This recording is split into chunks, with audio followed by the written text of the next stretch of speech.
जब आंखों में अरमान लिया, मंजिल को अपना मान लिया, फिर मुश्किल क्या आसान क्या, बस ठान लिया तो ठान लिया। नमस्कार दोस्तों, स्वागत आप सभी का आपके अपने चैनल बेसिक नॉलेज में। तो कैसे हैं आप लोग? आशा करता हूं मस्त है, स्वस्थ है, पढ़ाई बहुत जबरदस्त कर। जी हाँ दोस्तों आज का वीडियो आप सभी के लिए बहुत ही महत्वपूर्ण है। जो आप लोग मैथ का एग्जाम देने वाले हो दोस्तों, ये 2020 लिखा हुआ दिख रहा है ना?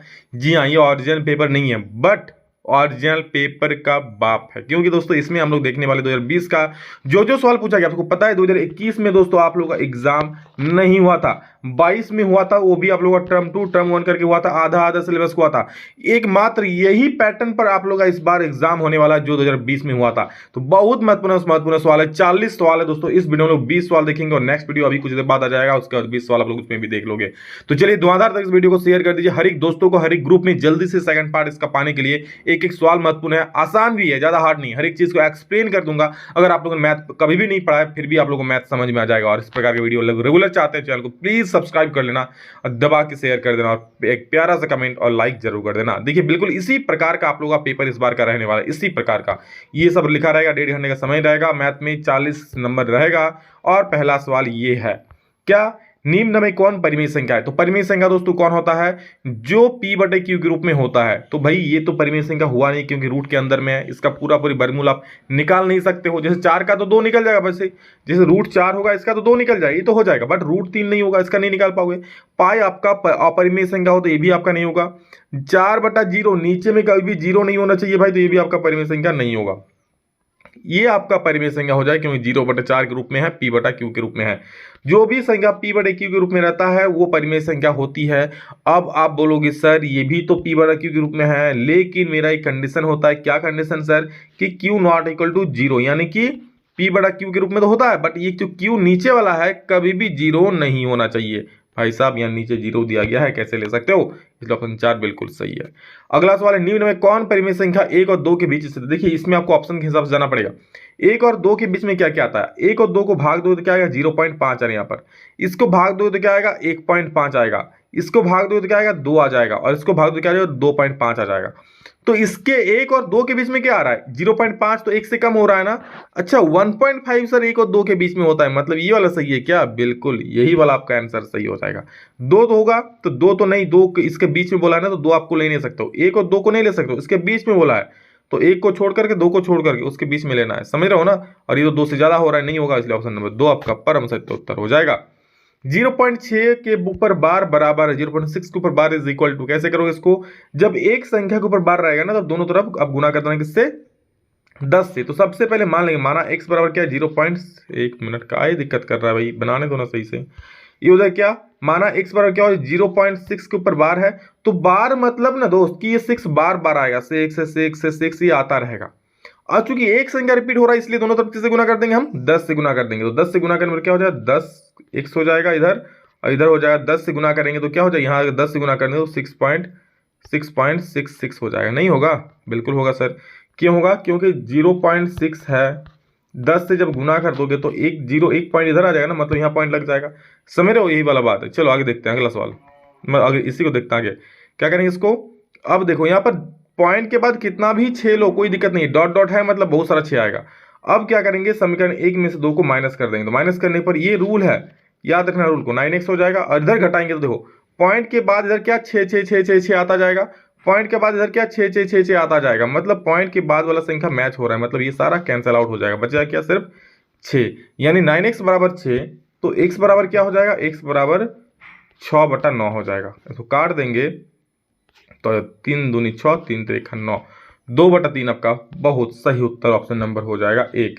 समझ गए? चलिए अगला सवाल देखते हैं। 32 के पावर 2/5 दिया है, तो 32 के पावर में 2/5 है, तो आप नीचे वाला दिखना क्या है? 32 के पावर में 2/5, सुन लो। तो आपको दिखना है नीचे वाला, नीचे क्या है? तो नीचे क्या है? 5। तो किसको 5 बार गुना करेंगे कि 32 आ जाएगा? बोलो। तो 2 को गुना करेंगे 5 बार, यानी 2 के पावर में 5 आएगा तो 32 हो जाएगा, और पावर में है 2/5। अब क्या करेंगे? 2 के पावर में 5 को 2 के पावर में 5 लिख देंगे। ये जो होता है ना, ये गुना होता है, तो पावर में 2 गुना 2/5 हो जाएगा। 5 5 कटेंगे, 2 के पावर में 2 आ जाएगा, यानी 2 के पावर में 2, यानी 2 दूनी 4, 2 का स्क्वायर यानी 2 गुना 2, 4 हो गया उत्तर, जो कि ऑप्शन नंबर 4 सही है। कितना आसान सवाल है ना? निम्नलिखित में कौन बहुपद है? सुन लो, जब किसी भी बहुपद मतलब एक पद से ज्यादा जिसमें x रहेगा y रहेगा, इसमें तो दो पद x पद से ज़्यादा रहेगा। तो देखो इसमें बहुपद दोस्तों वही होता है ना जिसमें x का पावर में एक पूर्ण संख्या होती है। तो देखो यहाँ रूट में है, तो रूट वाला करोगे तो रूट x करोगे तो ये होता है x के पावर में 1/2। ये तो पूर्ण संख्या नहीं है। पूर्ण संख्या क्या होता है सर? या तो 1 2 3 4 5 6, मतलब सॉरी पूर्ण संख्या वाला प्रकृत संख्या होगी, मतलब 1 से स्टार्टिंग होकर होगी। तो अगर किसी के पावर में 1 2 3 4 5 6 7 8 कुछ भी पावर में हो तो वो आपका बहुपद हो जाएगा। ये रूट में है, ये नहीं होगा। यहाँ पर सर स्क्वायर है, बहुत बढ़िया। यहाँ पर देखो क्या है, रूट में है ना, मतलब ये भी नहीं होगा। यहाँ पर सर x में है सर, तो ये हो जाएगा। कैसे होगा सर? ये तो रूट में है, मैंने कहा क्या। अगर x के पावर में, अगर y के पावर में पूर्ण संख्या होनी चाहिए। संख्या हम नहीं देखेंगे, x और y को देखेंगे। अगर x और y हमारा सही सलामत है, पावर में प्रकृत संख्या है 1 2 3 4 कुछ भी है आगे जो भी, तो आपका ये बहुपद हो जाएगा। ठीक है, तो ये बहुपद है, और इनमें से तो होगा नहीं, तो ये भी नहीं होगा, ये भी नहीं होगा, ये आपका सही उत्तर हो जाएगा। चलो आगे और सवाल रहेगा, दो बता दूंगा। बोल रहा है x3+1 को x+1 से भाग दिया जाए तो शेषफल क्या होगा? तो शेषफल निकालने जब भी होगा ना, छोटा वाला को 0 पुट कर दो, तो x+1 बराबर क्या पुट कर देंगे? 0। तो x पर आ जाएगा -1। बस इस -1 का वैल्यू इसमें बैठा देना जो भी क्वेश्चन रहेगा। तो x³ क्या है? x³ +1 है, -1 है, x का वैल्यू बैठा दो, x का वैल्यू -1, तो -1 का क्यूब हो जाएगा और प्लस होगा 1 हो जाएगा। माइनस का 1 का क्यूब -1 होता है, प्लस 1 इक्वल टू क्या हो जाएगा? 0 हो जाएगा, जो कि ऑप्शन नंबर आपका 1 बिल्कुल सही है।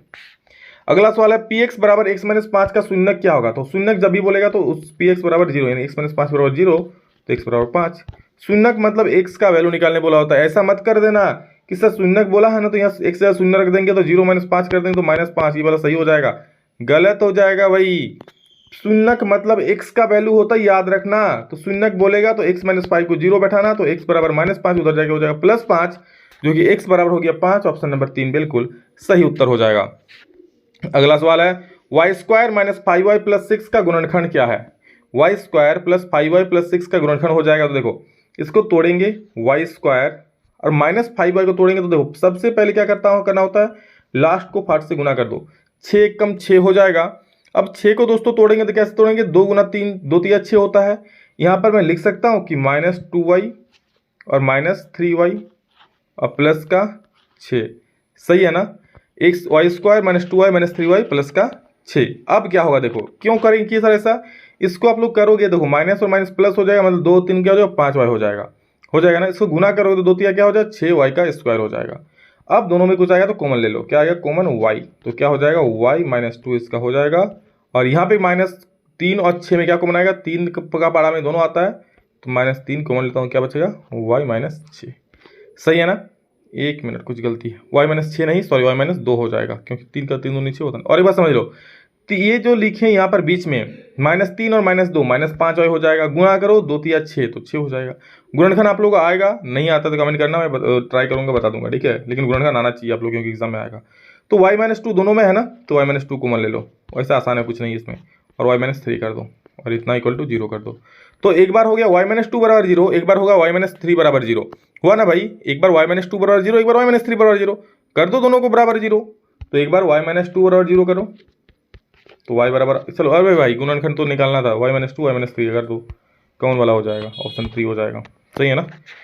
अब बोला है इसका हल क्या होगा। एक सवाल तो इससे पक्का रहेगा, जिस प्रकार का मैं सवाल बोल रहा हूँ उसी प्रकार का सवाल आप लोग एग्जाम में पूछेगा। हल है तो आएगा ही। हल में क्या करना है सुन लो, आज तक नहीं पढ़े हो या पढ़े हो जो भी है। हल निकालने बोलेगा, मतलब इधर कितना है? 7, तो इधर हम x और y में ऐसा कौन सा वैल्यू रखें कि मेरा 7 आ जाएगा। तो पहला ऑप्शन देखते हैं, 0 है x का, y का भी 0, तो 0 0 रखो, 0 + 0 0 हो रहा है, नहीं हो रहा है भाई। यहाँ देखो x 3 y 0, तो x के पे 3 रखेंगे, y की जगह पे 0 रखेंगे, तो 3 + 0 7, नहीं हो रहा है भाई। अगर इसको करेंगे तो y है 4 और x है 0, तो 0 + 4 नहीं होगा। इसको x3 y4, तो लगो 3 + 4 7, हाँ सर ये ऑप्शन हो जा रहा है, 7 आ जा रहा है, यानी यही ऑप्शन आपका सही हो जाएगा। इसी प्रकार ऑप्शन से मतलब ये ऑप्शन के हिसाब से जाएगा। डायरेक्ट क्वेश्चन में दे दूंगा तो आप नहीं कर पाओगे इसको, इसलिए मतलब इसका कोई भी आंसर हो सकता है। क्या 5 और 2 नहीं हो सकता? बिल्कुल हो सकता है, लेकिन ऑप्शन में 2 नहीं है ना। ऑप्शन में जो होगा उसके हिसाब से समझाएंगे, समझ रहे हो? x बराबर 0 y बराबर 0 किस समीकरण का हल है? x बराबर 0 और y बराबर 0 कौन सा समीकरण का हल है? तो x बराबर 0 और y बराबर 0 रख दो, जहां भी दोनों तरफ इक्वल हो जाएगा वही हल हो जाएगा। x का मान 0 रखो, y का मान 0 रखो, जिस भी समीकरण में सेटिस्फाई करेगा वही आपका हो जाएगा हल। सेटिस्फाई यानी कि दोनों तरफ क्या हो जाएगा? बराबर हो जाएगा। मतलब जो है देखो क्या, x का वैल्यू y का वैल्यू 0 है, x का वैल्यू 0 रख दी, y का वैल्यू 0 रख दी, तो 0 बराबर 4, y की जगह पे 0, यानी 0 बराबर क्या हो, 4 गुना 0 0।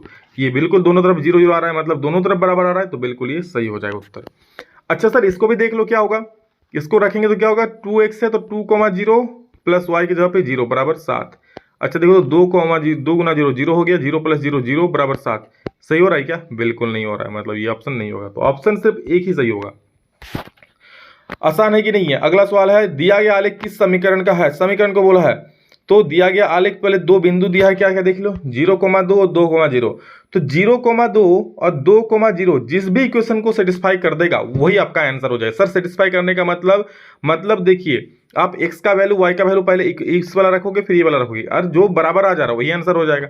चलो 0,2 रख के देखते हैं, तो 0 और 2, 0 किस में रखते हैं, x में रखते हैं, तो यहाँ रखेंगे 0, इसमें रखेंगे 2, तो क्या होगा 0 प्लस 2 2 हो जाएगा, इधर तो आपका 2 है ही, y बराबर कितना 2, मतलब एक जो है ये सेटिस्फाई हो जा रहा है पहला ऑप्शन से। ठीक है, ये पॉइंट से, अब इस पॉइंट से भी कर लेते हैं, 2 और 0, तो x से आप क्या रखते हैं 2, y की जगह पे 0, तो यहाँ पर 2 रखेंगे तो 2 प्लस 2 4 हो जाएगा, और y है 0, सेटिस्फाई होगा? बिल्कुल नहीं होगा, मतलब ये गलत हो जा रही है, ये नहीं होगा। अगला देखो, y बराबर x माइनस 2, तो y बराबर x माइनस 2, पहले इसको रखो, x की जगह पे 0 रखो, तो 0 माइनस 2, और y की जगह पे कितना रखो 2 रखो, तो 2 बराबर होगा 0 माइनस 2, तो 2 बराबर माइनस 2 बराबर हो रहा है? बिल्कुल नहीं, मतलब ये तो यहीं भी खत्म हो गया। एक को काम नहीं कर रहा, दूसरा करे भी तो क्या, एक को तो काम नहीं कर रहा है ना, दोनों सेटिस्फाई होना चाहिए। अभी देखो इसमें y बराबर माइनस एक्स प्लस 2, तो y बराबर माइनस एक्स प्लस 2, इसको रखो, x का 2 y का 0, तो x का 2 y का 0 हो गया, और x का रखो 2, तो माइनस एक्स जगह पे माइनस 2 हो गया, अब प्लस 2, तो ये हो गया 0 बराबर, ये भी 0। सर ये वाला तो आप सेटिस्फाई कर रहे हैं, मतलब ये वाला हो गया काम।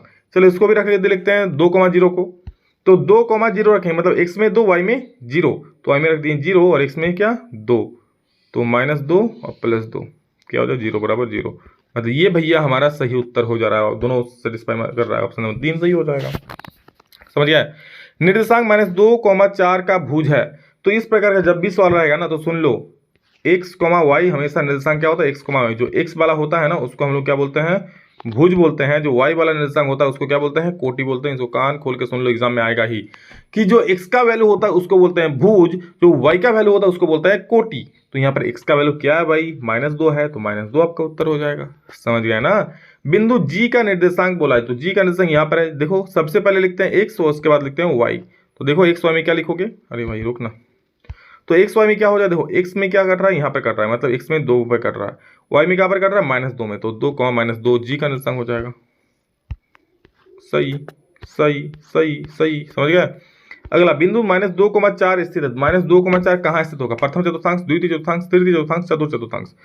तो -2,4, एक्स क्या है माइनस में, एक्स माइनस क्या होता है, इधर होता है, और वाई क्या है प्लस में, वाई प्लस किधर होता है, इधर होता है, मतलब कौन वाला घर आ रहा है, इधर, और इधर में कौन वाला घर आ रहा है, ये वाला। ये कौन सा चतुर्थांश है भाई, ये पहला चतुर्थांश है, ये दूसरा चतुर्थांश है, ये तीसरा चतुर्थांश है, ये चतुर्थ चतुर्थांश है, मतलब ये वाला ऑप्शन दूसरा हो जाएगा, दूसरा चतुर्थांश, that is second quadrant, option number 2 बिल्कुल सही जवाब हो गया। भैया बैटरी लो हो जाए कोई दिक्कत नहीं, आप लोगों का एनर्जी, हमारा एनर्जी लो नहीं होना चाहिए। एक दिए गए बिंदु से होकर कितनी रेखाएं खींची जा सकती है, दिया गया कोई बिंदु है, इससे रेखा खींचते रहो, खींचते रहो, खींचते रहो, खींचते रहो, खींचते रहो, जितना खींचना है खींचो, कोई दिक्कत नहीं है, हमेशा अनंत हो जाएगा। तो अनंत मतलब अनंत होता है, 4 इनफिनाइट। 20 डिग्री का पूरक कोण संपूरक कोण से सवाल रहेगा ही रहेगा। तो जब भी 20 डिग्री का पूरक कोण बोलेगा तो सीधा 90 से माइनस कर दो, 90 माइनस 20 कितना हो जाएगा 70 डिग्री, जो कि होगा ऑप्शन नंबर 2। अच्छा अगर संपूरक कोण बोलता तो 180 से माइनस कर देता, क्या दिक्कत था, संपूरक बोलेगा तो 180 से माइनस करोगे, पूरक बोलेगा तो 90 से माइनस करोगे। एक कोण की माप उसके संपूरक कोण की माप से 2 गुनी है, इसकी माप क्या है, चलो मान लेते हैं वो कोण क्या है x, तो संपूरक कोण क्या हो जाएगा 180 माइनस x होगा कि नहीं होगा। अगर मैं कोण को x मान लूं तो संपूरक कोण क्या होगा 180 माइनस x। अब क्या बोल रहा है कि कोण की माप यानी कि x क्या है, अपने संपूरक कोण की माप से 2 गुनी, अपने संपूरक कोण का माप क्या है 180 माइनस x, और इसका क्या है 2 गुना है, तो 2 गुना हो गया, तो x हो गया, इसको गुना कर देना 36 360 हो गया, और -2 × x 2x हो जाएगा। अच्छा -2x है, इधर क्या हो जाएगा +2x, यानी कि x और 2x क्या हो जाएगा 3x हो जाएगा, तो 3x बराबर हो जाएगा 360, 3x बराबर 360, तो x बराबर क्या हो जाएगा 360/3, काट देना 12 में 120 डिग्री आंसर हो जाएगा, 120 डिग्री ऑप्शन नंबर 3 बिल्कुल सही है। प्रत्येक समबाहु त्रिभुज का प्रत्येक कोण क्या होता है, तो समबाहु त्रिभुज का प्रत्येक कोण याद रखना 60 डिग्री का होता है, और प्रत्येक भुजा भी क्या होती है समान होती है, जरूर याद रखना यह चीज। 19 नंबर, यदि एक त्रिभुज का एक कोण शेष दोनों कोणों के योग के बराबर हो तो त्रिभुज क्या होगा? अगर किसी त्रिभुज का एक कोण किसी बाकी दो कोणों के योग के बराबर हो जाए तो क्या हो जाए? ये 90 डिग्री हो जाएगा। मतलब ये 90 होगा तभी ना बाकी दो मिलाकर 90 होगा और उसके बराबर हो जाएगा।